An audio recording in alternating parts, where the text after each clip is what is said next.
Well, if everybody's ready, let's get this afternoon's or this morning's webinar started. Good morning or afternoon for those of you joining us out east. I'm Cameron Sholty, the Director of Government Relations here at the Heartland Institute. I want to welcome everyone to this follow-up webinar today with Brent Bozell of the Media Research Center and James Taylor, President of the Heartland Institute. When we first did this webinar just a few months ago, the issue of big tech censorship and state efforts to address the issue was fairly nascent. The issue and legislative responses have evolved substantially since. We've seen full-throated opposition from industry interests to these efforts, and we've similarly seen some litigation to get at the issue by state attorneys general and the U.S. Department of Justice. And as I've been saying all along, the solution will and necessarily will likely come from the states and within parameters set by court rulings. As you all are aware, Florida's very recently enacted bill was challenged in federal court by the same industry interests that are actively engaging in efforts to thwart state legislative efforts to address the issue that we're going to discuss today, as is their prerogative and right to do so. However, lawmakers have a very vested interest in the preservation and bolstering of online free speech to ensure a robust civil discourse. And that's what we'll get into now. I'd like to welcome James Taylor, President of the Heartland Institute. James Taylor has presented energy and environment analysis on CNN, CNN Headline News, Fox News Channel, Fox Business Channel, MSNBC, and a host of other programs. He has been published in virtually every major newspaper in the country. He's been a featured presenter at conferences sponsored by such group as the National Conference of State Legislatures, the American Legislative Exchange Council, Council of State Governments, the National Foundation of Women Legislators, State Policy Network, CPAC, Cato, Heritage, and the European Institute for Climate and Energy. James received his bachelor's degree from Dartmouth College, where he studied atmospheric science and majored in government, and received his Juris Doctorate from Syracuse University. Brent Bozell is a conservative writer and activist and founded the Media Research Center, Parents Television Council, and cnsnews.com. Brent serves on the board for the Catholic League for Religious and Civil Rights and has served on the board of directors at the American Conservative Union. Bozell's regular column is nationally syndicated by Creator Syndicate, where his work appears in publications such as Wall Street Journal, Washington Post, Washington Times, New York Post, Los Angeles Times, and National Review. With that introduction, friends, I'll turn it over to Mr. Bozell, and I'll be back on in a little bit. Thank you. Thank you, Cameron. So I thought what I would do is give an update on things that are happening in this wretched city called Washington, D.C., to give everyone a flavor for recent developments on this front, because it's important. There was an article the other day by this reporter, Sarah Fisher, in Axios, talking about the Trump lawsuit against big tech. And in the middle of it, she says something interesting. She talked about how conservatives have made the charge of censorship with no evidence to show for it. And we sent her a note back and told her that we've just hit the 2,500th example of verified censorship of conservatives. Let me repeat that number again, 2,500th example of verified censorship, not allegations, but ones we've checked out and we've confirmed to be true. Just a couple of recent examples to show you what is continuing to happen. Facebook censored the hashtag revolution for July 4th in celebrating July 4th. CBN News political analyst Dave Brody said that YouTube censored him for doing an interview with Donald Trump. They censored the interview with him. Dennis Prager, as we all know, with Prager University, has been censored by YouTube with some of the most incredible explanations ever known, such as a discussion about the Korean War was too violent. So he went over to the platform JW Player.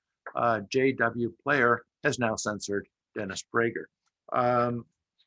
Another example, TikTok has banned Steven Crowder, who's one of the most popular online conservative commentators.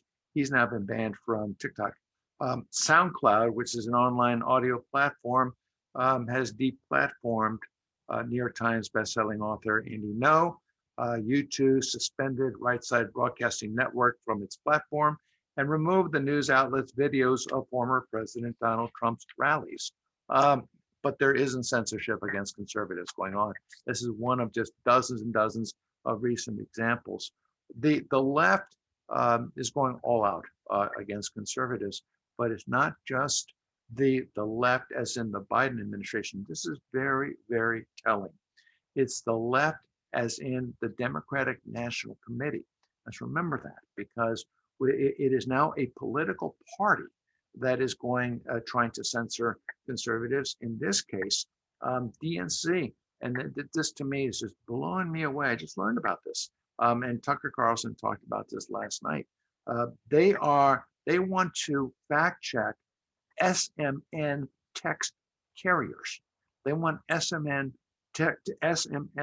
carriers to fact check and censor anybody who's texting about vaccines with the wrong narrative about vaccines. So if you are an anti-vaccine, if you have a problem with vaccines, they want the DNC, the Democratic National Committee, is working to have these SMS carriers censor your own texts. This is big tech. It's another form of big tech. These are Verizon, Comcast. It's the big boys in big tech who are now being pushed to do that, which is frightening. The Biden administration is also amping up its efforts against conservatives. You'll note that they recently unveiled a 4-pillar plan to counter quote unquote domestic terrorism that is calling on Americans to report friends, family members, and co-workers they perceive to be radicalizing. This is Gestapo tactics. This is the Stasi. This is exactly what East Germany did during the Cold War, where 1 out of 3 members of society was reporting on the other 2.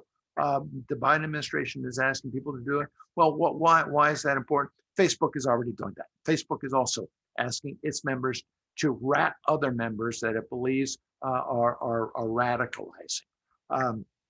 Biden has also endorsed the Christchurch call to eliminate terrorism and violent extremism content online. This now is hate speech on an international basis. So they're now calling on the left to restrict hate speech, which means ultimately it means conservatives. What else? Fact checkers are now all over the world fact checking. One report says that there are 80 different fact checking organizations worldwide now at play, fact checking conservatives. We're getting more and more countries are contacting us saying they're completely under assault by the left using big tech. The final point to bring up, the response coming from our side to them, some updates. We've all heard that President Trump has now declared a lawsuit against big tech companies on censorship, class action suits. I don't know. I'm not a lawyer. My speculation is that it's going to be very difficult for that lawsuit to persevere. But it is what it is. He is suing. You have these bills in Congress. Congressman Stubbe in Florida has now introduced serious legislation, as has Senator Wicker in Blackburn. Their legislation, I find it very interesting because it's very, very black and white. It calls for Section 230 to remain, but for anybody who violates Section 230 to lose Section 230 protection. Kind of seems kind of black and white there. And it is a very interesting proposition because if you were to apply that, where the only excuse, the only way that an online big tech company can censor anybody is very specific outlines having to do with criminal activity and pornography. And other than that, they have no rights to touch anything. Then anybody who censors, all those examples that I gave would have you lose your Section 230 protection, at which point then a lawsuit from a Donald Trump would be a devastating proposition. So interesting stuff is happening in Washington. Anyway, that's just a quick update on things happening here. Lots of stuff is happening in this decadent city. That's all. That's what I've got. Thank you, Brent. I'd like to just make a quick point that we will do Q&A following brief remarks by me, which will be following James's remark. James is going to jump on here in just a moment. If you have questions, we'll take those towards the end, and we'll have a free-flowing conversation after my brief remarks following James. With that, James. All right. Thank you, Cameron and Brent. By the way, Brent, you and anyone here that's watching, please do rat me out. I have been radicalized for free speech. I've been radicalized for freedom as an entire concept. I have been radicalized for America and our Constitution.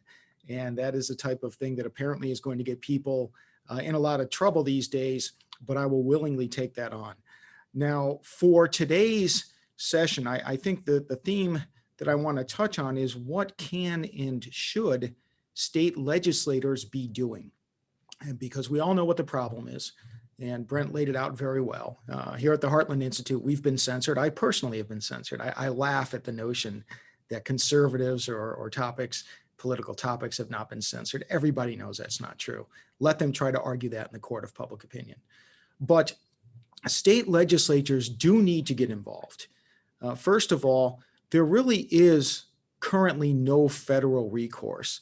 There isn't really a cause of action that you can point to that is being violated. There are certain moral principles of free speech among the very top of the list, but there isn't a law that you can point to and say they violated this. Now you can say antitrust law, but that's an uphill battle, and it's not really probably the best way to go. Violating their own terms and conditions, I don't see much there. But there is an opportunity, and indeed really a necessity for states to get involved. First of all, your constituents demand it, and they demand it for good reason. It's not right in the United States of America that in today's equivalent of the public town square or today's equivalent of Ma Bell, that you have a multinational corporation or a few of them working together shutting down political speech that they disagree with. The founding fathers would have rolled over in their graves if they known this was happening. This is something our constituents, your constituents demand, and for good reason. Also, safeguarding free speech is the right and necessary thing to do. And that's really what's at stake here. And even more so than I know some of the laws, Florida's law in particular, mentions and focuses on policymakers being able to communicate with constituents, which is very important. But even more so, we as Americans talking, communicating, sharing ideas with each other. That's what's being shut down. That's what concerns me the most. Now, what can state legislators do? Well, first of all, there have been some states that have taken, actually many states have taken some steps in this direction. A few have gotten pretty far in the process. And the state that's gone the farthest is Florida, where a bill was indeed passed in the legislature, signed into law by the governor. And as many people on this Zoom call will know, a federal district court enjoined that legislation. And I've had many folks say, okay, so what do we have to be careful of? How do we not have the same thing happen in our state? First of all, it's important to point out that the Florida ruling was issued by a single district court judge, and therefore it is not far-reaching in its application. Moreover, the district judge was a Bill Clinton appointee. And before the ruling was issued, I researched the judge and his decisions to anticipate what we might get in the ruling. And I could not find, I'm not saying it's not there, but after a pretty extensive search, I could not find a single case in which that district court judge ruled in favor of conservatives on an issue that had any type of political implications. So it was entirely expected and anticipated that this judge would find a reason to enjoin the statute. So we shouldn't be panicking at the notion that a judge that consistently rules against what conservatives believe should be the case ruled against this particular statute. That was the expected impact. That case is being appealed to the 11th Circuit Court of Appeals. Ideally and hopefully, politics don't come into play. They should be decided. These cases should be decided on the law. Unfortunately, many times politics do come into play, and oftentimes against people who believe in free markets and limited government. The 11th Circuit, 7-5 is the breakdown of Republican appointed judges versus Democratic appointed judges. That would seem to indicate we'd probably get a fair hearing. And of course, there will be other states and other jurisdictions. Ultimately, this is a case and an issue that probably will make it to the Supreme Court. And hopefully we won't have, as was the case with the federal district ruling, a predisposition to rule against state legislation in this realm. Now, states need to get involved because we need to create a cause of action. We need to make sure that there is on the books legal protection for online free speech. Now, big tech and their apologists try to conflate this as a First Amendment issue rather than a free speech issue. The First Amendment applies to government. Big tech is not an arm of government, although it can be argued, and I think quite powerfully, that big tech is working in conjunction with government, and many of their censorship decisions are shutting down commentary, opinions, points of view, and the rationale is that it is in contradiction to the Centers for Disease Control or the World Health Organization or the United Nations Intergovernmental Panel on Climate Change. That would make them an enforcer of government speech or government dictates. But even short of that, our free speech rights exist not because they were given to us by government benevolently, generously in the First Amendment. The First Amendment merely reaffirmed the free speech rights that we already had, that are given to us by God or that are given to us as a state of human nature if you don't believe in a deity. But the fact of the matter is, our free speech rights are unalienable by government or by private actors. And by analogy, if in 1776, if the crown had given the right to some corporation to take over the public town square, the East India Tea Company, and they'd shut down any talk about political issues, people would have revolted, and rightfully so. During the 20th century, if Ma Bell had decided that their operators would be instructed to listen in on conversations and immediately end any conversations for which they politically disagreed, of course, the American people would not have stood for it. Even today, if I wanted to buy my neighborhood's local cell phone tower and then listen in and shut down any conversation of my neighbors that I don't agree with, again, this would not be considered acceptable or lawful. People would not have stood for it because our free speech rights are inalienable. It does not matter whether it's government or a private entity that is suppressing our free speech rights. It cannot, should not, and must not be accommodated. It must not be allowed to happen. And that's what's happening here. The internet and social media is the means by which people today communicate. People have explicitly mentioned common carriers, and that principle, whether it's by definition or simply by principle, that is what applies here. Again, it is entirely proper and necessary for states to step in and safeguard our pre-existing free speech rights, regardless of whether the aggressor is a government entity or a private entity. This isn't a case in which we're alleging that Facebook or Twitter are violating the First Amendment. They're violating our pre-existent, unalienable free speech rights. Now, putting that in the context of a few arguments that we hear from big tech, they argue that they should not be compelled to commit speech or to host speech or to forward speech. Here's the thing.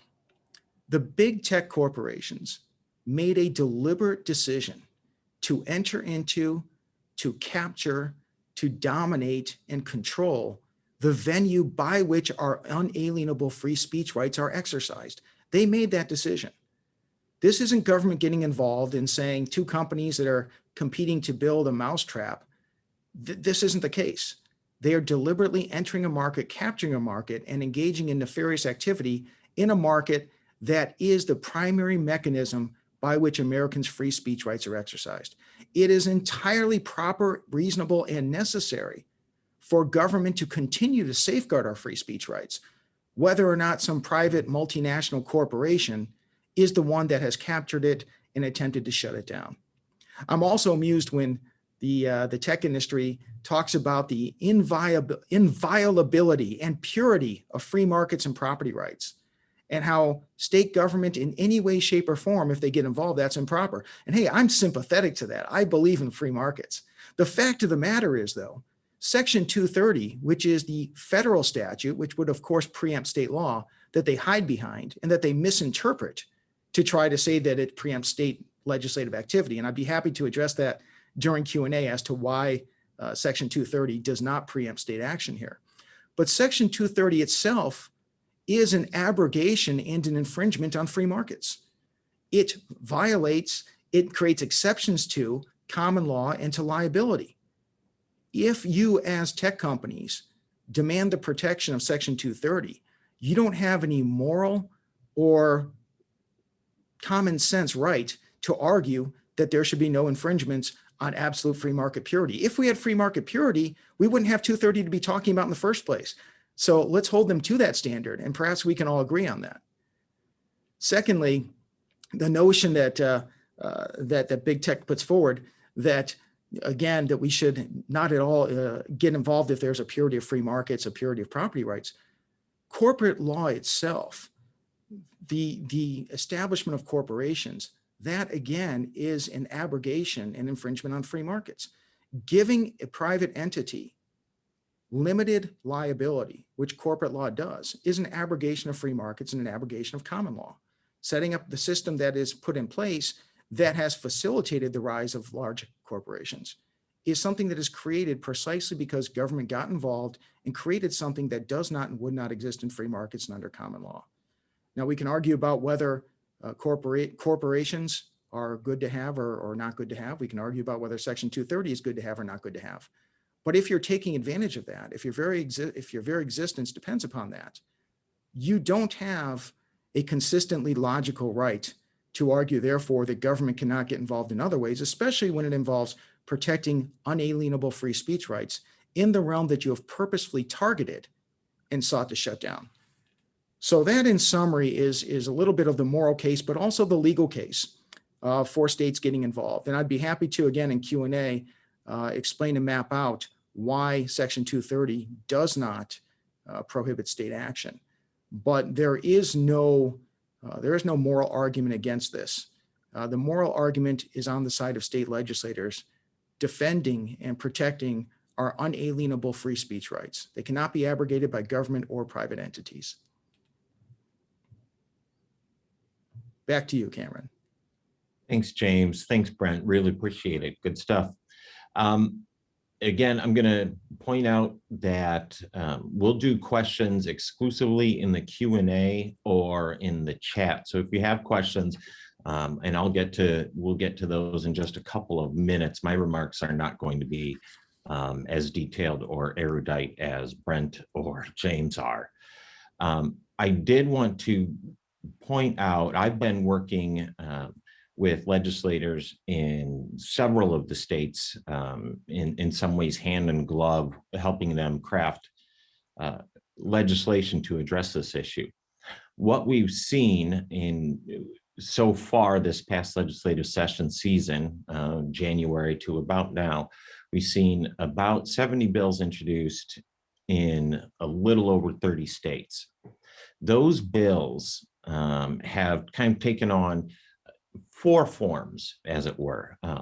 One is a civil cause of action, allowing a user who has been censored to sue, basically saying, I've been censored or I've been shadow banned, and therefore I'm going to sue. You cannot do that. That is my free speech right. And it'll set forth the bills generally set forth kind of a minimum threshold of damages. A second legislative response has kind of been a tax withholding or a tax credit withholding or a disinvestment, where it's not uncommon, say, for example, Amazon, to receive substantial tax credits or tax incentives to open a distribution facility in a given state. These bills, in response to censorship, for example, Amazon removing Parler off its servers. In response, a state would then be able to withhold any economic development incentives that they'd otherwise owe under a contract to Amazon. A third way that states have gone to address this issue is to empower states' attorneys general to investigate under kind of a consumer protection guideline and bring suit or otherwise sanction a big tech, a social media platform. And a fourth, which is kind of an evolving idea and an evolving concept, and we saw it most recently in Texas under their special session. Texas just had a hearing yesterday on a bill that would define a social media website such as Twitter or Facebook as a common carrier in the way that a cable company or a telephone company is defined as a common carrier, and therefore they cannot throttle speech because of a viewpoint discrimination. So that's kind of the four ways that states have gone at this particular issue. I think it's important at this stage, in the wake of legislative session and the flurry of activity that we saw in the states, it's important to take these upcoming months and this time to have a full and a robust discussion amongst ourselves and experts and attorneys, lawmakers and attorneys that are at their disposal to kind of craft policies. What was working, what wasn't working, what were the criticisms, what were the holes in the bills themselves that can be filled in and addressed as we take this downtime of the summer and the fall and capitalize on the momentum that was built this spring. And so that when legislative sessions start back up in January, and when bills have to be pre-filed as soon as November and in December, that these bills can be assigned to a committee and can get hearings right out of the gate and beat some of the noise that often happens as the legislative session progresses. And we're obviously watching Florida's litigation. There's going to be some, I'm guessing, another ruling from in some developments in that case, and that will help shed some light on how legislators in other states can kind of craft their bills such that they are firmed up and are less subject to judicial scrutiny. So that's kind of what I wanted to talk about. There are some questions in Q&A, and I'm just going to kind of go through those. And if you have other questions, throw them into the Q&A. They can be for Brent or James or me. And so either the chat or the Q&A. And if you've got your hand up, if you've got a question, pop it into the Q&A. Here's a question in the Q&A that's kind of interesting, and maybe James, as a technical matter, can get to it, but and I have a thought on it too, but I'll just get to it. As far as people expressing themselves in email, are there instances where emails are somehow accessed, causing censorship repercussions? And just real quick, I'll add that I think that's speaking, James, to an issue of common carriage, whereas the post office cannot censor your mail. It cannot not deliver the mail regardless of what's in it. And so email is largely treated the same way. Now, on social media, I think that's a very legitimate question. James? Well, yeah, and thank you. I see the two questions there, so I hope we get to them both. Thank you for submitting them. The first one regarding expressing yourself in email. I think two things that pop into my mind when I see this question. First of all, is that um, am I aware of instances where emails are being censored? No. I am aware, as Brent said, that there are efforts to monitor and censor text messages. And if that is done, then I imagine the same certainly could be argued for and perhaps implemented for our emails.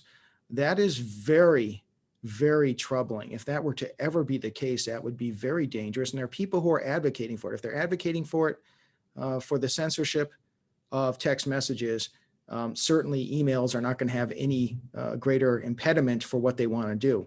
But also what strikes me is you have a similar situation in that Gmail is a dominant email server. It's run by Google. Google has shadow banned conservatives. Google has acted in concert with other big tech entities to censor our political, cultural, religious expressions.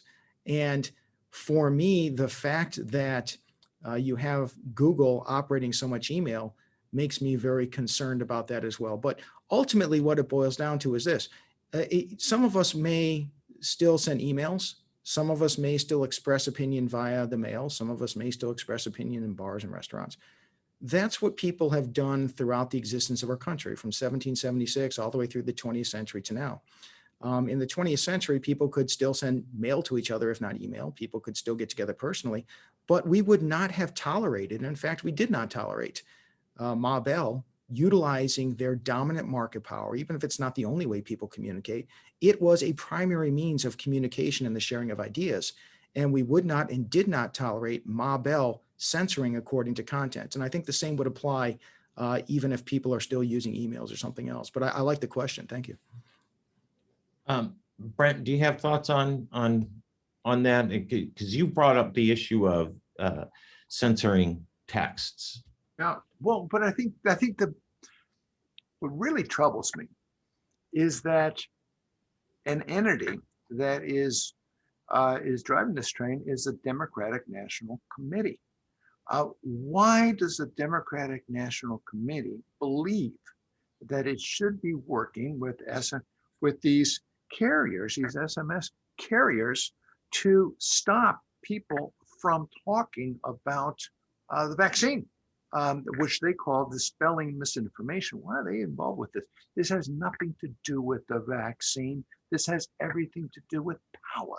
This is what they want in Washington. The Biden administration wants the power, and the DNC is the political weapon that's been unleashed to control these text carriers. This is frightening. This is frightening when the president of the United States is using his political party to censor speech from people who disagree with him. They simply disagree on the vaccines. My wife would be, look, I took the vaccine. My wife would be censored from talking to her friends and saying, I disagree with the position that Fauci is taking. She'd be forbidden from having this conversation. Again, this country has never seen this before. This was standard operating procedure for the Stasi. This was standard operating procedure in Nicaragua with the Sandinistas. The Democratic National Committee is now attempting to make this standard operating procedure in the United States. This is frightening. Thank you. Thanks, Brent. Thanks, James. Here's another question in Q&A, and I'm just going to read it and let you guys digest it. 2 points that have occurred to this person for some time.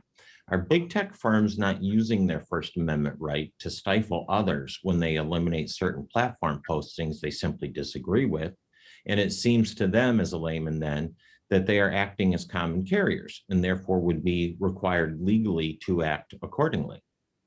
Comment. Yeah, that's a great question. I'll jump in if that's okay. First of all, I'll hit the second point first. Yes, when you have big tech corporations that have captured deliberately dominant market share for the way in which people communicate with each other, What's the difference between that and Ma Bell, which nobody contested was a common carrier? Whether the term common carrier is explicitly used or not, this is what they're acting under, and this is why states have a legitimate, lawful reason to step in and protect our unalienable free speech rights in this particular venue. And then jumping to the first point, are high-tech firms not using their First Amendment right to stifle others? I have a First Amendment right to voice my opinion. I don't have a First Amendment right to put a gag over my neighbor's mouth because I don't like what she's saying. I don't have a First Amendment right to cut her telephone wires because I don't like what she's saying. Big tech today still can. I don't have a problem personally. It's annoying, but I don't have a problem if big tech puts on every time there's a post, if Facebook puts on whenever there's a post about vaccinations, they have their little public advisory about their COVID site, go here. For issues that we at the Heartland Institute tackle, whether it's medicine, free choice of medicine, whether it's global warming, et cetera. If they want to put in their little advertisement for the United Nations, IPCC, or whatever else, fine. But that's different than cutting off and blocking speech on these topics. You do not have a First Amendment right to stifle other people's speech. That's Orwellian talk. That's an Orwellian definition of the First Amendment. Facebook, Twitter still can say whatever they want. And nobody believes that when I post something on Facebook, that is Facebook's language and Facebook's point of view. So it's not compelled speech on their part. It's an Orwellian interpretation of terms. Yeah, I think, look, I go back to James's earlier point, which he was so eloquent about. You can't have this double standard where big tech champions free speech wherever it can. But then when you champion your free speech, they go running behind the skirts of Section 230 to stifle you from criticizing their free speech. Very good. Very good. This is an actual question. Next question is actually a really good one. I'm interested in hearing your thoughts because I have some thinking on it too. What's the appropriate error rate for takedowns of conservative content? For instance, mistakes will happen because of the sheer amount of content. From the panel's perspective, what's the appropriate error rate? Brent, I'll jump to you and then to James and then I'll hop in. Well, we've never looked at, if I'm understanding the question correctly, what we look at, maybe I'm not answering the question correctly, but just to stipulate it, we get complaints all the time, and we look at them as best we possibly can. We will only consider them to be bona fide examples of censorship if we can demonstrate ourselves that there is evidence of overwhelming evidence of censorship. But sometimes, and we did a study about 3 years ago, the first time, maybe more than that, when this issue first arose, we looked at, I believe it was 28 examples of censorship or allegations of censorship. And we explored them very, very deeply. We found that in 5 of the cases, it clearly was not censorship. It was someone who didn't understand the rules, somebody who was barking up the wrong tree, somebody who had terrible content and nobody was paying attention to it. Whatever the reason was, we found 5 of the 28 reasons were just not true. We found another 9 times where you could see it as censorship, but it might not be censorship. For example, we had a post up on Ellen DeGeneres, and it was taken down by Facebook. Well, we went to Facebook and complained about it. Facebook came back and explained to us that they had a policy of taking down anything on Ellen DeGeneres simply because Ellen DeGeneres' company threatened to sue Facebook every time they did. And it was an internal policy. So it had nothing to do with the Media Research Center. So we stretched it as much as we could and found 9 examples where we couldn't say with 100% confidence that it really was censorship. But then on the other 14 issues, we found that it was conclusive. So at least 50% of the time that people were coming up with these examples, we were finding that we could confirm them. Well, now it's thousands upon thousands of examples have come up. We've confirmed 2,500 of them. Yeah, and if I can add, that's a great point. Well, great points, Brent. Also, how are we defining errors?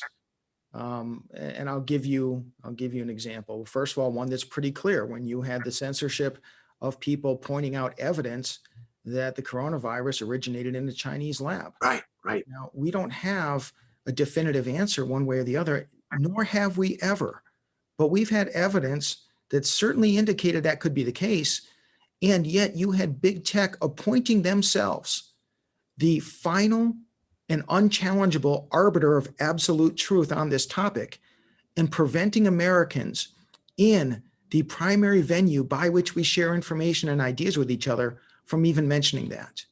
Similarly, we at the Heartland Institute, we hosted a panel, a forum with John Stossel as our moderator. We had 3 scientists, 2 of whom either were or had been university professors regarding climate science, and the other one worked for the Smithsonian Institution.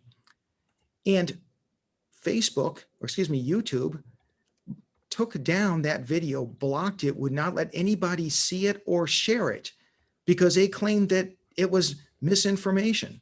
And the irony is John Stossel and his folks contacted them and said, specifically, what are you talking about? One of the people that was their quote fact checker panel responded, only one, couldn't identify a single factual error, but basically said, well, this goes against the consensus of science, the United Nations, et cetera. That's not fact checking. That's not misinformation. That is free speech. That is the exchange of ideas and information that get us closer to the truth. And whether or not that would qualify as an error, I think it's an error. But ultimately, it begs the question, who made Facebook and Twitter gods that determine absolute truth? Who made them the arbiters of scientific truth? Who made them the enforcers, the interpreters and enforcers of the law? They say, well, if we don't have this power, then criminal content could be published. I don't see people out there making plans to rob the bank every day. And if they're making such plans, it'd be a good thing if it was expressed on Facebook, because then police would know who to arrest. But even so, if they're talking about other things, we have police officers that enforce the law. We have judges and courts that interpret the law and issue sentences. Nobody gave this power to multinational corporations, nor should we. And whether it's anything else, they talk about hate speech and racism, things that we all find abhorrent. But it is not Facebook's role to determine definitively and without challengeable authority what it is and what it isn't. When Black Lives Matter posts a comment saying that anyone who flies the American flag is racist, that was posted on the 4th of July, I believe, by their Utah branch. Does that mean that Facebook now can take down anybody who flies the flag? I mean, these are things that our founding fathers entrusted, that we as rational, intelligent beings, not idiots, not incredibly fragile creatures, can talk about, can shame people who behave in that activity, et cetera. But it's not for Facebook or Twitter to define. And if it is going to be for them to define, well, then leave it to those extreme instances, as opposed to what Facebook and Twitter are doing, which is using their power to stifle political opposition. And whenever they give their examples of what they think all the horrors would be if we enforce this law, notice how they never point out the very purpose and reason why legislators are taking action. Legislators aren't taking action because we're afraid, because we don't like the fact that criminal content may or may not be stifled. It's because you are purposefully shutting down political opposition. Stop it. And to prove that point, and the reason why this has nothing to do with free speech, it has nothing to do with a virtuous society, it's nothing to do with right and wrong. In 2016, tens of millions of Democrats believed that the elections were stolen. And they believe in this thing called Russian collusion. Well, we now know wasn't true. But Facebook believed they had a right to voice their opinions, and they were all allowed to voice their opinions. No one was censored. 2020, tens of millions of Republicans believed that the elections were stolen.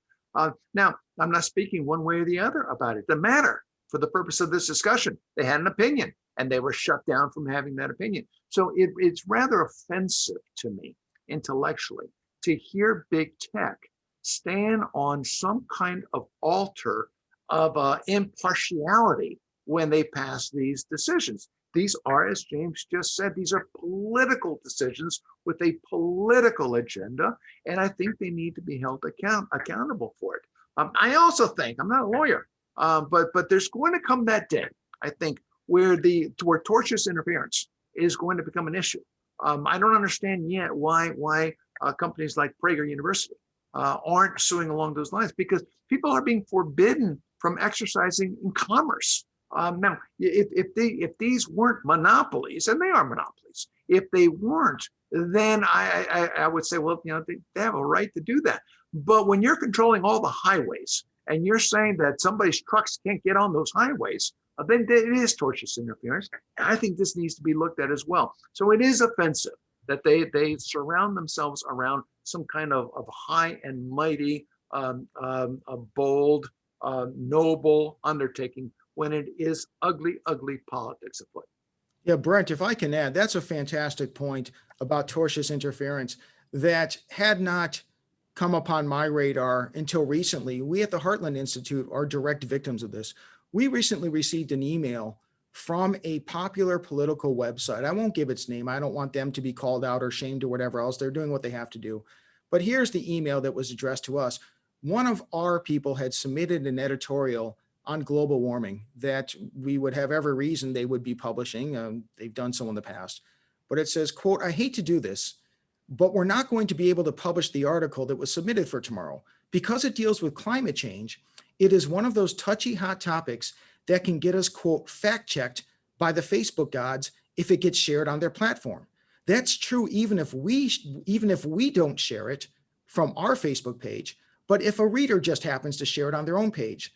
The problem with that then is that it has a ripple effect and then can wind up throttling all our traffic. That is tortious interference, as you mentioned. And that is what is happening, where you have one or two big tech entities that are now stifling not only content on their specific website, but deliberately, for the way that they treat material that they deem to be inappropriate or they disagree with, they are now stifling it throughout public discourse. They foreseeably do this. They deliberately do this. It's wrong. On that question, it's in here, from my perspective, this is a pretty interesting question, because I think it's related. I know it's related to, say, AI and algorithms that these websites use to flag content that may not catch or catch content, could expose them to liability under the legislation that's being contemplated in many of these states. First, and I'm not an attorney, so bear with me, and James, correct me if I'm wrong, but first, these proposals seem to be targeting what's called the Zarin decision, which gives platforms immunity for knowingly distributing unlawful content, such as child pornography and solicitations for human trafficking. Thus, most reforms would not create a liability for failure to catch content if reasonable efforts were exerted. But more importantly, if Section 230 itself did not exist, platforms would not face unreasonable liability for every bit of unlawful content that they failed to catch. Rather, liability standards would emerge as they exist now for data breaches under countless federal and state laws and regulation, which kind of rely on best practices and industry standards that differ according to the size of the firm. So then, thus, internet firms regularly shield themselves from liability for data breaches and demonstrate reasonable care by adherence to industry best practices. I would think the same result would emerge for liability for unlawful content, or in this case, permitted speech. That's my 2 cents. Because Section 230 really wasn't necessary to fix anything that was broken. It was Congress was concerned that it could be argued in a court of law and they could be held liable for blocking pornography or stalking or violence. And Section 230 itself is called the Communications Decency Act. The provision that gives them protection when they censor certain material is titled the Good Samaritan protections. And it says that, and it explicitly lists, the Communications Decency Act explicitly lists what qualifies. And everything they list is either sexual obscenity or excessive violence. Now, what happened is Congress, wanting to make sure they didn't miss something that could fit under sexual obscenity or excessive violence, within that Decency Act, within the Good Samaritan against offensive material, put in or otherwise objectionable at the end of the list, where every example is sexual obscenity or excessive violence. By its language and by its clear intent, Section 230 was not designed to give Facebook and Twitter and big tech the authority and the right to censor and block anything they feel like for any reason. It was designed to shield the hosts of platforms or of comment sections if they are not going to allow obscenity and violence and harassment on their platforms. Any other interpretation is simply false and self-serving. And that's why, when I mentioned earlier, why Section 230 does not preempt state action, that's the reason why. And I think if and when this gets litigated, it's going to come down to that. Does Section 230 apply to anything under the sun? And there are many reasons beyond what I just stated to indicate that it simply applies to sexual obscenity and excessive violence. And I believe the states will win if they have properly crafted legislation that protects online free speech. James, I think I would, just to add one thing there, I think I would, if I had the power, I would ban the phrase Good Samaritan from 10 zip codes distance of Silicon Valley. There's nothing Good Samaritan about what it is they do. Matter of fact, I would be willing to defend their honor, even though I would disagree with them vehemently in their action, to defend their honor if they could show me 2,500 similar acts of censorship on the left. If they could show me every act of censorship on the right matched by an act of censorship on the left, i.e., say, questioning presidential campaigns, I could say, well, you've overreached your bounds. You are involved in something you ought not to be involved in, but you're doing it for your idea of a good reason. But their idea of a good reason what frightens me about the left is that it is not an old saw that they believe that the ends justify the means. They do believe that ends justify the means. They know what they're doing is dishonest. Consider that every time they've been caught, it's never been them coming forward. It's never been Google talking about their algorithms. It's somebody who caught them. It's never been Twitter doing some kind of an internal examination and found out that they had staff members shadow banning. It's not that they're looking at their fact checkers and the people that Facebook is looking at the people that they've chosen to be international fact checkers and found that these people are outspoken in favor of censorship. They're not doing their own internal investigations. They know quite well what is happening in their own companies. They know quite well the political machinations that are happening. This is callous, this is calculated, and therefore, for the love of God, may they never use the words Good Samaritan to discuss themselves. All right, very good, thank you. And then last question that I've got is, and it's a question that needs no introduction if either of you have seen it. I'm just going to throw it out there. Parler, Amazon, go. All right, so the question is, isn't it brazen antitrust monopolistic behavior when Parler was shot down, and basically in general, aren't they engaging in brazen antitrust violating behavior? I think that's a good argument from a common sense perspective. From a legal perspective, though, the way that the Supreme Court has interpreted antitrust law has been, it's not just to show that a company has amassed dominant market share. And it's not even that they've used their dominant market share to perpetuate their own dominant market share. They then have to show that they acted in a way that was nefarious, that caused economic harm to competitors. One can make that argument regarding what was done to Parler. I think from a common sense perspective, it's spot on. But the way that the courts have ruled, and when I say the courts, more specifically the Supreme Court during the past 3 decades or so, I think that's a more difficult argument to make. I'd also argue, just as a matter of practicality, would we rather have, if we were to base, and I understand it's good to challenge where all challenges can be made, but if the central basis of a challenge is antitrust law, and if a decision were made to break Facebook into 6 entities, all of which are doing the same thing that Facebook did, now where's your recourse? Is that any better? Do we have any more recourse or reason to to argue other than the other arguments that we're making right now, that our free speech rights are unalienable and they're being taken away. So I don't mind seeing these challenges, especially on moral grounds, to what big tech has done to Parler and others. I just don't think it's going to prevail in the courts, and I think it's necessary for the states to step in and create causes of action in the states. They're lawful, they're morally defensible, and morally necessary, I believe. I would ask people just to envision the highway of commerce and consider that Parler was a vehicle attempting to get on that highway, and they were blocked with an on-ramp where Amazon got in front of them and said you couldn't get through. They went to the next on-ramp. They were blocked there. They could have gone to any on-ramp. They would have been blocked by big tech. They couldn't get on. And no company at this point, no company can do it. No company that challenges them can get beyond that on-ramp if they don't want them to get on that on-ramp. So that frightens the bejesus out of me.